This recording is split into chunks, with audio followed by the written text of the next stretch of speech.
Hi, everybody. Welcome to a small show. I just decided that I needed to do something. It's not going to be take much of your time today.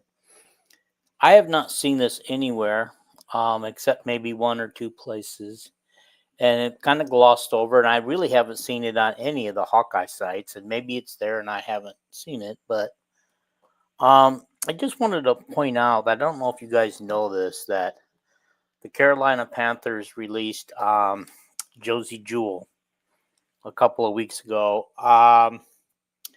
because um, he's been dealing with concussion. He's been on concussion protocol for 7 to 8 months now.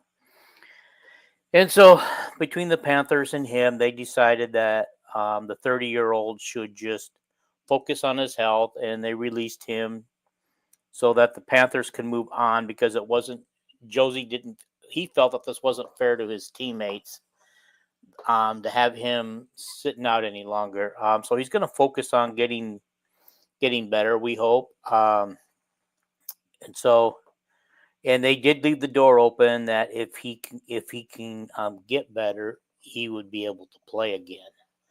But the fact that 7 months on percussion protocol is a lot of months. I mean, think about that. How long that is.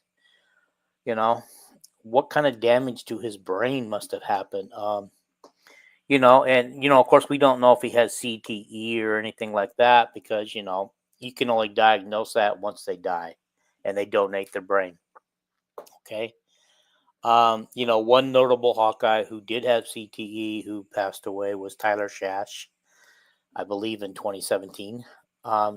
We know about his story, and that was very well publicized. And the struggles he had while he was in the NFL, and he eventually got cut.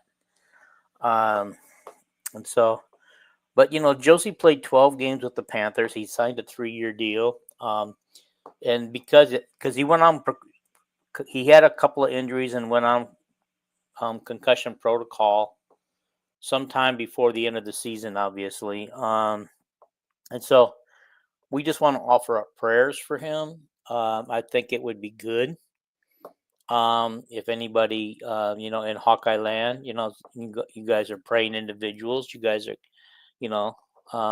please take a moment and put him in your prayers. If you're not a praying individual, at least give him some thoughts and send some positive vibes his way. Because this is a serious thing. Having a concussion for that long is very serious. Do you know that? And we don't know that he has CTE. Like I said, it can only be diagnosed after uh, after death. But for those that have been studied and donated their brain after death, that 91% of the college players who donated their brain after death had CTE. 99% of NFL players who donated their brain after death had CTE. So I'm going to guess that probably most of the football players are walking around with CTE right now and don't even know it. How much damage is being done to these guys' brain? You guys know that I think last year, they discovered that Kenny Stabler had CTE, and that's kind of sad. But I'm sure that if we can go back, there's a lot more. I don't have all the names. There was a high schooler. I think he was from Indianola. Um, his name was Zach Easter, I believe. He was having problems with concussion and brain issues and everything else, and it turns out that after he passed away, they donated his brain and found out that he too had CTE, and he just was having so much pain and brain issues going on with him but he still played football. He still went out there and played football. And it's just sad. I mean, like I said, this isn't meant to be lasting a long time, guys. I know. I've seen a couple of you guys pop in and out and things, but it's a short video today. But when I look at it, it's just like he's one of our own guys. He's a Hawkeye. He's a Hawkeye, and he's going through a rough time right now. And let's just pray for his recovery, and let's just pray that that there is no permanent damage. Let's pray for a miracle for this young man. He's only 30 years old. And let's just hope that he can pull through this, because we used to nickname him the Outlaw Josey Wells, and Josey, yeah, Josey Wells, Josey Jewel.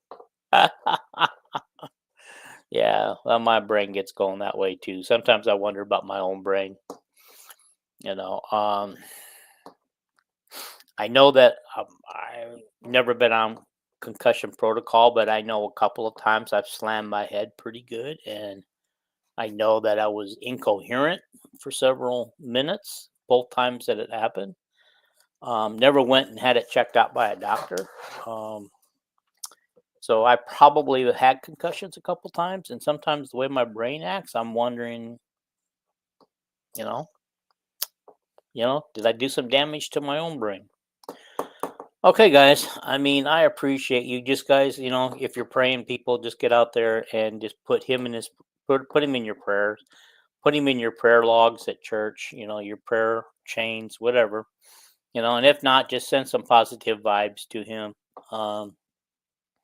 Let's just keep him. Let's just keep our thoughts and prayers going toward him. And like I said, I don't know why I haven't seen any of the major media people or broadcasters say anything about this, and I don't understand why, because this concussion thing with football is a big deal. It's a huge deal, and I know that football is doing everything they can to try to um, make it safer for these guys out there, you know, and so we'll see what happens with that. But the more and more people, yeah. So anyway, guys, thanks for watching this short little 8-minute video. And again, while you're here, why don't you go ahead and hit that sub button, hit a like button, leave a comment, and share this, please, with all your friends. And and now you can share it with your Carolina Panther friends who have a dog in the fight. And I believe he was a Denver Bronco. Share it with the Denver Bronco fans, because I'm sure that they would want to know about what's going on with him too. So, guys, take care. I appreciate you taking the few minutes of your time to watch this serious conversation, and I will see you Sunday night with our usual football talk, Iowa Hawkeye football talk. Talk to you later, guys. Goodbye. Thanks for watching.